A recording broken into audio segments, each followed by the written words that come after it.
नमस्कार, मैं जितेंद्र चतुर्वेदी। ऐसा लग रहा है कि आम आदमी पार्टी बॉल, विकेट, बल्ला सब लेकर भाग गई है। अब आपको लगेगा कि मतलब क्या है। तो देखिए कि गुजरात चुनाव को लेकर आम आदमी पार्टी ने बड़े ढोल नगाड़े बजाए थे और पंजाब जीत के बाद से ही अरविंद केजरीवाल ने तो बाजाबता गुजरात में प्रवास करना शुरू कर दिया था।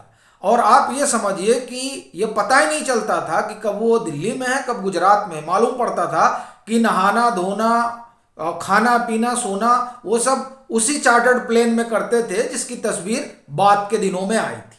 और ये पूरी कवायद बस इसलिए थी कि वहां पर नंबर 2 का दर्जा हासिल कर लिया जाए और उसके जरिए 2024 में यह बताया जाए कि दरअसल जो चुनाव होना है वो मोदी बनाम केजरीवाल होना है।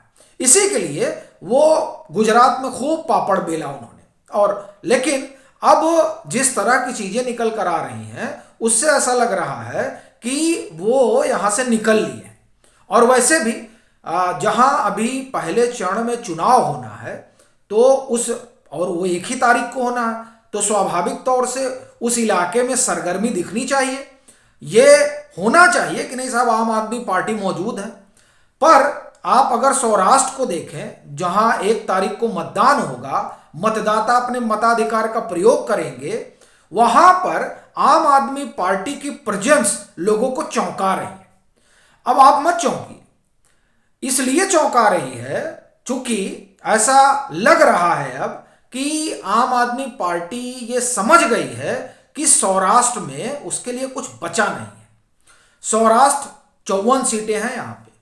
और जब आम आदमी पार्टी ने शुरुआत की थी तो उनके साथ कई दिग्गज इस इलाके के जुड़े थे, जिसमें एक नाम इंद्रनील राजगुरु का है, जिनके बारे में कहा जाता है कि उनका बड़ा प्रभाव है सौराष्ट्र में, तकरीबन 20-25 सीटों पर। और फिर राजभा झाला जुड़े थे, उनका भी प्रभाव है यहां सीटों पर। अब उसी प्रभाव के वशीभूत आम आदमी पार्टी का बड़ा भाव बन गया था सौराष्ट्र के भीतर। और उधर अगर आप सूरत की तरफ की बात करें तो आप ये कह सकते हैं कि अल्पेश कथीरिया और इटालिया, और या फिर आप ये कहें कि पाटीदार जो अमानत समिति है उसकी वजह से वहां उनका माहौल बन गया था। लेकिन अब स्थिति बड़ी अलग सी नजर आ रही है। बात अगर सौराष्ट्र की करें तो आम आदमी पार्टी का जिसे चेहरा बनाया गया सीएम फेस, वो इसी इलाके से आते हैं। ईसुदान गढ़वी साहब, वो अपनी जमानत बचा पाएंगे इसे लेकर संदेह है, एक बात। दूसरी बात, सौराष्ट्र इंद्रनील राजगुरु और राजभा झाला इनके जाने के बाद स्थितियां बड़ी मुफीद नहीं रह गई हैं आम आदमी पार्टी के लिए। यही नहीं, यहां अब कोई उस तरह की सभा भी नहीं हो रही है जिससे कोई एक मैसेज जाए। दूसरा, सोशल मीडिया पर जो आम आदमी पार्टी की एक्टिविटी हुआ करती थी वह भी सौराष्ट्र के इलाकों में नगण्य दिखाई दे रही है। और ये जो भाई चलिए, ये तो दिल्ली एमसीडी में नुक्कड़ कर रहे हैं, तो लगा था महाराष्ट्र में भी नुक्कड़ का, माफ करिए, गुजरात में भी सौराष्ट्र इलाके में नुक्कड़ करेंगे। लेकिन यहां तो नुक्कड़ छोड़िए, आदमी ही नदारद है। और फिर जो प्रदेश अध्यक्ष हैं वो अपनी सीट में लगे हुए हैं कि अपनी सीट किसी तरह से बचा दें, तो वो सौराष्ट्र ही क्या आएंगे। तो जो सौराष्ट्र का मैदान है उसमें अब ये एकदम साफ हो चला है कि आम आदमी पार्टी कहीं है ही नहीं। इन 54 सीटों पर झाड़ू के निशान नहीं दिखाई दे रहे हैं। और ये कह रहे थे कि साहब हम जो है दूसरे दर्जे की पार्टी, मतलब दूसरे नंबर की पार्टी बन जाएंगे। और इलाज की बात कर रहे थे कि भाजपा का इलाज हम ही। अभी लगता है कि सौराष्ट्र ने आम आदमी पार्टी का इलाज कर दिया और आम आदमी पार्टी को समझ में आ गया कि यहां कुछ होना जाना नहीं है। लेकिन शोर आप देखिए तो आप दांतों तले उंगलियां दबा लेंगे कि कैसा शोर हो रहा है कि साहब आम आदमी पार्टी तो पूरा जो है उठा पटक करने जा रही है। बड़ी दिलचस्प बात यह है कि वहां जो अपनी बिरादरी के लोग मौजूद हैं उनसे अगर बात करिए, अपनी बिरादरी मतलब पत्रकारों की जमात, उनसे अगर बात करिए, मतलब सब नहीं लेकिन ऐसे लोगों की ठीक ठाक संख्या है जो अभी भी उलटफेर की बात कर रहे हैं। जो लोग ऐसी बात कर रहे हैं वो संभवतः सौराष्ट्र में जो घट रहा है या तो उसे देख नहीं रहे हैं, क्योंकि अब अगर आप सौराष्ट्र में बात करिए तो ये एकदम साफ हो चला है कि यहां त्रिकोण जैसी कोई बात रही ही नहीं। और इसकी एक नजीर जो है वो खंभालिया की जो अरविंद केजरीवाल की सभा थी वह भी थी। अरविंद केजरीवाल खुद हैं, ईशुदान गढ़वी का वो गढ़ है, मतलब वहीं से आ रहे हो, इस लिहाज से मैं गढ़ कह रहा हूं, सियासी तौर पर मैं नहीं कह रहा हूं कि वो गढ़ है, वहां है। लेकिन उसके बाद में भी उस तरह का उत्साह उस सभा में नहीं दिखता है।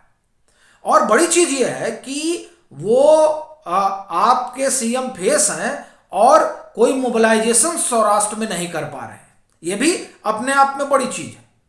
और वैसे तो सौराष्ट्र में एक तरह से आप कहिए कि सन्नाटा पसरा हुआ है आम आदमी पार्टी के लिहाज से अगर देखा जाए तो जहां पहले चरण में मतदान होने जा रहा है 1 दिसंबर को, उन इलाकों में जो सबसे बड़ा क्षेत्र है सौराष्ट्र, वहां पर आम आदमी पार्टी के लिए पूरा सन्नाटा है। ना आला कमान मौजूद है और ना शागिर्द मौजूद है।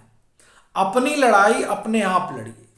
और जो 2-4 लोग हैं, 10 लोग जिनको इंद्रनील राजगुरु जब आम आदमी पार्टी में थे, क्योंकि वो तो ईशुदान गढ़वी के चेहरा बनने के बाद चले गए और अपने साथ समर्थकों का हुजूम भी ले गए, लेकिन जो जिन लोगों को टिकट मिल गया वो लोग लड़ रहे हैं और अगर वो जीतेंगे तो चले जाएंगे कांग्रेस। चर्चा यही है। अब अगर दक्षिण की बात करें, जिस जनजातीय इलाके में भी ये कह रहे थे कि हम अच्छा खासा सीट लाने जा रहे हैं, जिसको लेकर आपको याद होगा कि राघव चड्ढा ने एक बारगी एक यूट्यूब चैनल से बातचीत में कहा था कि अब बड़े बाबू को तो आप हटा नहीं सकते, तो पनिशमेंट पोस्टिंग कर सकते हैं, उसको आप भेज दीजिए ट्राइबल में। तो जिस तरह से उनका मनोभाव रहा लेकर इस समाज को, तो दरअसल वो जमीन पर दिखा भी जब जिसको इन्होंने ज्वाइंट सेक्रेटरी बनाया था वो सब टूटकर चले गए।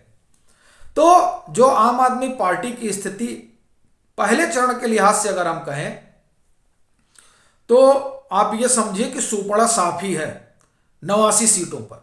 अब इक्का दुक्का सीटों पर कहीं त्रिकोण बन रहा हो तो अलग मसला है, नहीं तो अब जो गुजरात की सियासी लड़ाई है वो आमने सामने की है, एक तरफ कांग्रेस और दूसरी तरफ भाजपा। यही तो पहले चरण में दिखाई दे रही और दूसरे चरण में भी कमोबेश ऐसी ही स्थिति होगी, ऐसा लोगों का मानना है। उत्तर में अगर आप देखिए तो उत्तर में बड़ी आशा थी आम आदमी पार्टी को अरबुदा सेना से लेकर, लेकिन अब तो वो तकरीबन ये माना जा रहा है कि उन्होंने अपना पक्ष तय कर लिया है कि उनको जाना कहाँ है। तो ऐसी स्थिति में आपके लिए कुछ खास तो अब गुजरात में बचा नहीं है। हाँ, अब अगर दिल्ली एमसीडी में कुछ धमाल कर पाए तो ये उनके लिए बड़ी उपलब्धि हो।